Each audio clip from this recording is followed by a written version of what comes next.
Regarde autour de toi. Regarde ton écran. La plupart des gens que tu vois, la plupart des gens avec qui tu travailles, la plupart des gens que tu appelles amis, ils sont remplaçables. Ils sont des options. Ils sont des peut-être. Ils sont interchangeables, comme des pièces d'une machine dont on peut commander une nouvelle version sur Internet en un clic. Et la vérité brutale que tu dois accepter tout de suite, c'est que toi aussi, tu es probablement une option. Le monde ne te doit rien. Ton talent brut, tout le monde en a. Ton potentiel, le cimetière est rempli de gens qui avaient du potentiel. Ta gentillesse, c'est le minimum syndical pour vivre en société. Être une option signifie que ton absence ne change rien au fonctionnement du système. Si tu disparais demain, la machine continuera de tourner et quelqu'un d'autre prendra ta place en quelques jours, voire quelques heures. Tu es une commodité. Tu es remplaçable. Cette pensée devrait te terrifier. Elle devrait te mettre en colère. Elle devrait te donner envie de tout casser. Parce que si tu es une option, tu n'as aucun contrôle. Tu dépends du bon vouloir des autres pour exister. Tu attends que l'on te choisisse, comme un article sur une étagère. Aujourd'hui, nous allons changer cela. Nous n'allons pas parler de confiance en soi facile, ni de trouver sa passion. Nous allons parler de souveraineté. Nous allons parler de devenir le linge-pain, la pièce centrale de la machine, celle sans laquelle rien ne fonctionne. Nous allons parler de forger ton caractère pour qu'il devienne non négociable. Tu n'es pas une option, tu es la destination. Et le seul chemin pour y parvenir, c'est la discipline absolue. On te ment sur le talent. On te fait croire que pour réussir, il faut être né avec un gène spécial. On glorifie les génies et les prodiges. C'est une excuse confortable pour justifier ta paresse. La vérité, c'est que le talent est une option. La discipline, elle, est indispensable. Le monde regorge d'artistes talentueux qui sont fauchés. Il regorge d'athlètes doués qui ont gâché leur carrière dans la drogue ou la fête. Le talent attire l'attention, mais c'est la discipline qui maintient cette attention et qui crée l'héritage. La discipline n'est pas une restriction, c'est une distinction. Elle est ce filtre impitoyable qui sépare ceux qui veulent de ceux qui font.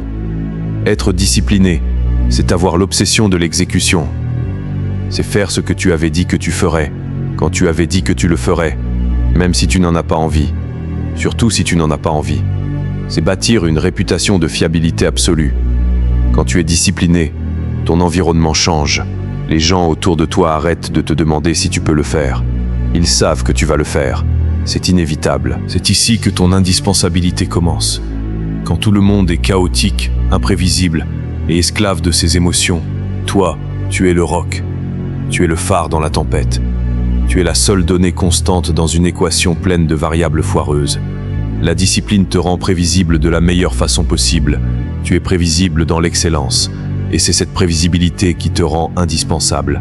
Pendant que les autres sont occupés à briller, toi, tu dois être occupé à bâtir. La plupart des gens gaspillent leur vie à chercher de la validation sociale. Ils postent leurs tentatives sur Instagram. Ils parlent de leurs projets autour d'un verre. Ils cherchent désespérément à être vus. Ils sont amoureux de l'image du succès, pas du travail qu'il exige. Toi, tu dois disparaître. C'est ce que j'appelle la phase ghost, le fantôme. Rien de ce qui a de la valeur ne se construit sous les projecteurs. Ton indispensabilité se forge dans l'obscurité. Elle se forge quand tu coupes le bruit. Elle se forge quand tu refuses les invitations, quand tu ignores les drames sociaux inutiles, quand tu désactives les notifications de ton téléphone. La phase ghost, c'est le moment où tu acceptes l'isolation volontaire pour devenir dangereux. C'est le moment où tu deviens obsédé par ta routine. Ta routine n'est pas une liste de tâches, c'est une cérémonie religieuse de domination personnelle. C'est dans ce silence absolu que tu développes ton focus radical. La capacité de rester sur une tâche pendant 12, 14, 16 heures sans lever les yeux, sans te plaindre, sans chercher de raccourcis. L'isolation est l'oxygène du focus. Elle te permet d'exécuter à un niveau que tes concurrents n'osent même pas imaginer. Pendant qu'ils dorment, tu bâtis. Pendant qu'ils s'amusent, tu apprends. Pendant qu'ils gaspillent leur énergie à parler, tu canalises la tienne pour exécuter. Tu deviens un fantôme pour le monde extérieur, mais une réalité écrasante dans ton propre domaine. Tu deviens l'homme que l'on ne peut pas ignorer parce que ton silence est rempli de résultats indiscutables. Être indispensable, ce n'est pas seulement faire son travail. C'est faire son travail avec un niveau d'excellence et de précision qui est traumatisant pour les autres. La médiocrité est paresseuse. Elle accepte le suffisant. Elle se contente du bon pour le service. Elle préfère passer à la suite plutôt que de corriger la dernière erreur de 1%. Toi, tu dois avoir l'obsession du détail. La discipline, ce n'est pas seulement se lever tôt. C'est le respect absolu de l'artisanat.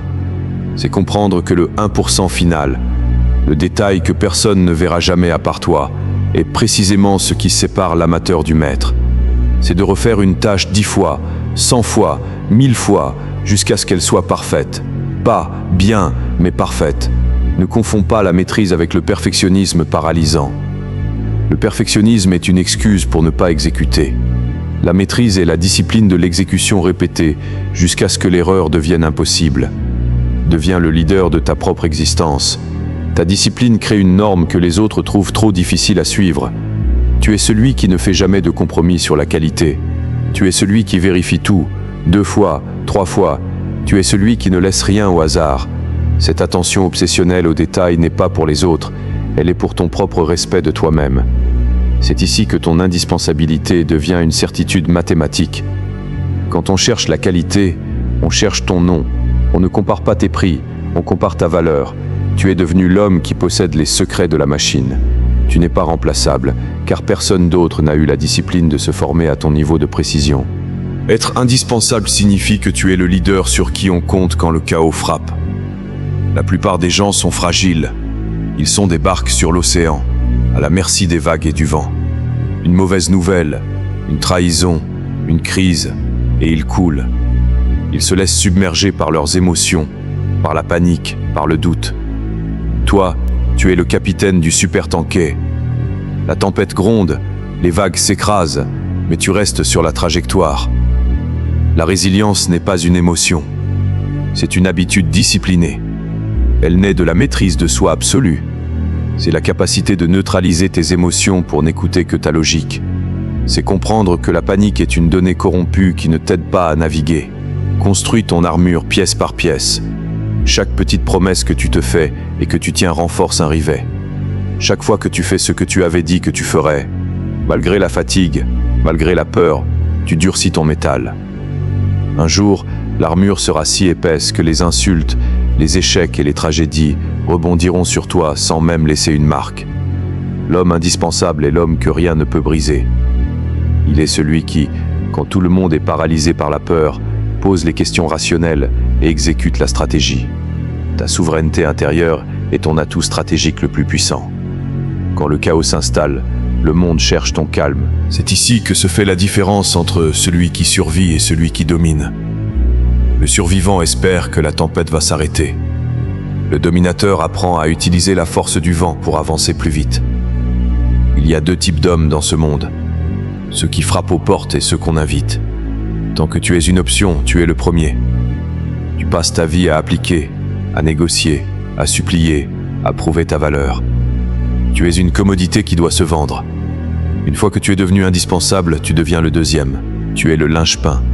Tu n'as plus besoin de te vendre, parce que ton absence est traumatisante pour le système. Tu n'appliques plus pour des opportunités. Les opportunités te chassent. La souveraineté et la liberté absolue ne s'obtiennent pas en demandant l'avis de ceux qui n'ont jamais construit une cabane. L'élite ne demande pas de permission. L'élite disparaît pour bâtir. Ton indispensabilité n'est pas un titre, c'est une réalité brutale et tangible. Ton focus radical, ton attention obsessionnelle aux détails et ta souveraineté mentale font de toi une ressource unique. Arrête de chercher des partenaires de travail. Arrête de chercher des amis de motivation. Travaille seul, apprends seul, échoue seul, relève-toi seul. Le sommet de la montagne est étroit. Il n'y a de la place que pour ceux qui ont eu la force de grimper sans personne, pour leur tenir la main. Regarde tes mains, regarde ta vie. Es-tu un widget interchangeable ou es-tu la destination? Il est temps de faire un choix. Le monde regorge d'options. La médiocrité est gratuite. La normalité est une zone de confort qui te garde faible. La victimisation est un poison lent. Si tu es ici, si tu écoutes ces mots, c'est que tu as compris que ta version actuelle n'est pas suffisante. C'est que tu as compris que pour atteindre les sommets, Tu dois forger ton acier. Le prix de cette indispensabilité, c'est le travail de l'ombre. C'est le focus radical. C'est l'obsession du détail. C'est la discipline absolue. La seule raison pour laquelle tu n'es pas encore indispensable, c'est que tu n'as pas encore accumulé assez de données négatives. Tu n'as pas encore fait assez d'erreurs pour comprendre comment le système fonctionne. Mais tant que tu continues l'expérience, tu n'as pas perdu. Le seul véritable échec, c'est celui d'arrêter d'apprendre de ses défaites. C'est celui de se laisser paralyser par la peur de rater. Sors de cette paralysie. Embrasse l'incertitude. Chasse les données.